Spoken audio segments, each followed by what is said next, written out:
to be updated.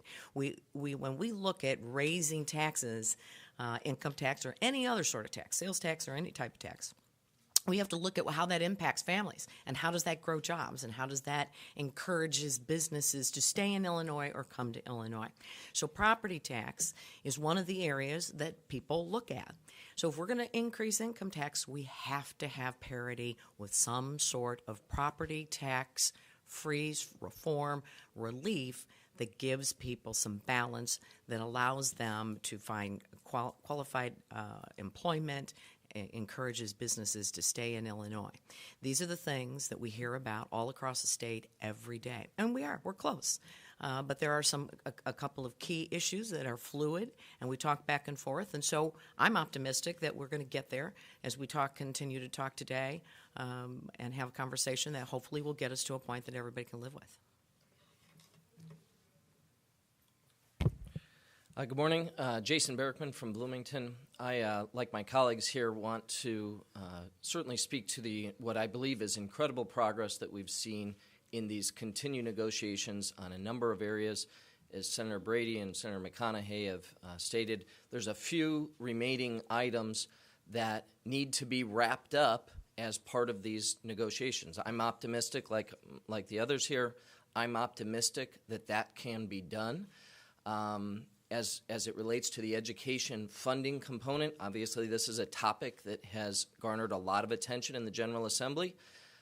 There have been ongoing negotiations about how we fix the state's funding formula. This is an important issue for students, parents, and teachers in every pocket of the state. And I think there's widespread support for the fact that the current funding formula is broken and it needs to be fixed. It needs to be fixed so that we can have a high-quality educational system available to all of our students and children in every area of the state. How we change that system is both a very technical and difficult conversation. We need to make sure we get it right. And as part of getting it right is making sure we come together in a bipartisan, comprehensive solution for our funding system. Absent that bipartisan support, I believe some will say that any funding reform is nothing more than a bailout for some of our school districts. And so we need to be careful to make sure we get this done and get it done right so that it's a fair solution for all of our children in all areas of our state, whether it be in Chicago, the suburbs, downstate, what have you. And so we're very close, and I think we can get there. I'm very optimistic that we can get there with the continued support of our colleagues in the Democratic caucus. With that, I'll turn it back to Senator Brady. Thank you. And as you can see, all these things come together with a budget. Senator McConnaughay and Senator Hutchinson have worked very hard in a bipartisan way on the property tax relief. Senator Barrickman and Senator Menard have worked very hard in a bipartisan way and come very close, as have others in work comp. In the budget group, Heather Staines, Donnie Trotter, Chapin Rose, and Dale Ryder have worked very hard, and we've come very close. We've got another budget meeting this afternoon. Key components are the education funding and the property tax relief. We're just very hopeful that this can come to a conclusion once we arrive at final language. So thank you for being here. We'd be happy to respond to any questions. Senator McConaughey, can you talk about what's fluid in the property tax, where the two sides are? Is there agreement on that it be temporary? Well, I mean, you nailed it. It's fluid. Because there are a lot of detailed elements that go into a freeze and what's exempted, what's not, for how long, what criteria is used for exemption. I mean, I could go on and on for all the different aspects of talking about property tax, whether it's a reduction, a freeze, whatever it is. It's a complex subject matter, just as Senator Barrickman talked about the complexity of an education funding formula. One of the reasons why we are here, still not quite to a solution, is because of the complexity of these issues. And to give you examples, it would be very, very difficult. I could give you the example with schools. How do you determine school districts that are really in dire need and can't handle being under a property tax freeze? That's just a simple example for you of the kinds of conversations that were taking place. How do you manage those sorts of challenges? Is the governor willing to accept a temporary freeze? The governor is open to solutions that will be the best for the people of Illinois. He has traveled across the state repeatedly, and that's one of the things, many things he hears about, but one of the things he hears about all the time is how challenging the property tax bill is for people to pay when it comes to the door. They're giving up other things in their life in order just to make their property tax payment. In some cases, they're paying more in property taxes than they are in their mortgage. So he hears that, and so he's not trying to dictate a particular solution. He's just saying, come back with something that really offers the people of Illinois true property tax relief, and that's what we're working on. Well, President Cullerton and his spokesman are fond of saying the calendar is working against us, isn't it? Well, the calendar's a deadline for us, and we absolutely want to meet that. But these are important issues. The governor and our caucus wants to put a deal out that works for taxpayers, as Senator McConnaughay said, something that brings parity, that gives property tax relief. We're asking the state of Illinois to live within its means for 4 years with a spending cap. Senator Barrickman knows how important it is that we protect education funding per pupil, not per administrator, and how those are important. This clock is coming together, and it's come very close. These two have negotiated very well on bringing that together. We just want to make sure that the intention in taking the bills today and not tying them together is not an intention to derail this. We have made great progress. We don't want to lose that. Is there agreement on a tax increase as part of this? Pardon me? Is there agreement on some tax increases as part of this?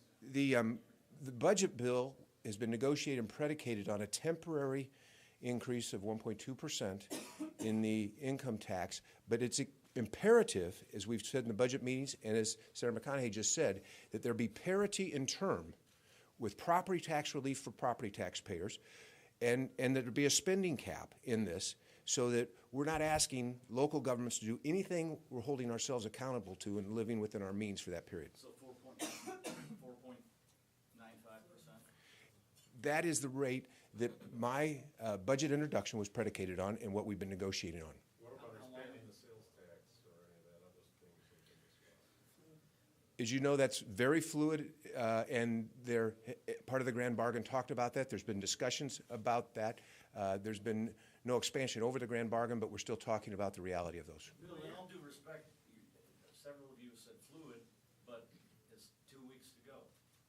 How fluid is fluid? And We'd like fluid to be today. I mean, we can't happen soon enough for us, but it's got to be the right deal for taxpayers. It's got to be a balanced budget. We're not there yet. We can get there, we believe, as we continue to negotiate options. That's the fluid part. We believe that there is we hope that there's a belief that we need a balanced budget, property tax parity, education funding reform, and business reforms within that framework. would a vote today on unlinked bills voted on individually hurt negotiations? Go ahead. Well, I think, again, to point to, there's a lot of issues out there. If you think of where we were just a few days ago and versus where we are today, I think you would measure that and say there's been significant progress. The conversations on workers' comp reform, as an example, have moved in a very meaningful way to the point where the two sides are trading language on that.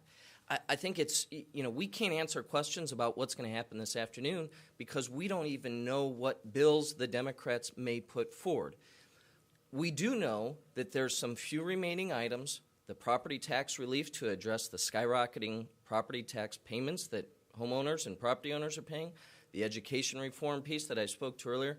These items remain open and ought to be finalized and resolved as part of bringing this entire thing together. And I, again, think that can be done, and it can be done in short order. But you said at the start of this that separating them out or not linking them would undercut the negotiations. So does it or does it not?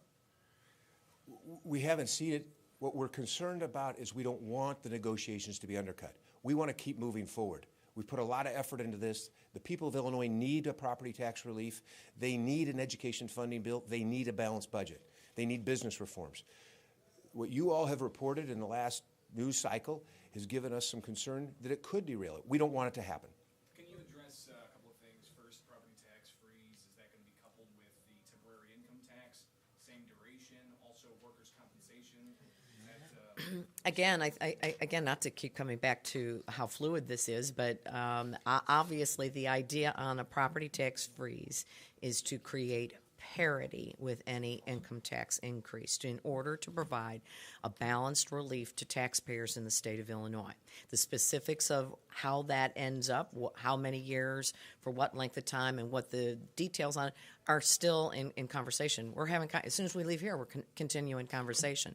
So what's on the table this afternoon, can't tell you yet because we're still talking. Can you address workers' compensation? I talked with Senator Altoff yesterday, and she said that that's still sticking points because senators haven't seen like a complete package yet. Yeah, Senator Barrickman just mentioned they're trading language. I mean, they're down to a point where that's how close we are, is that we're trading language, and maybe we have something by this afternoon. It's entirely possible. Can't tell you right now because those conversations are ongoing. Thank you. Governor Rauner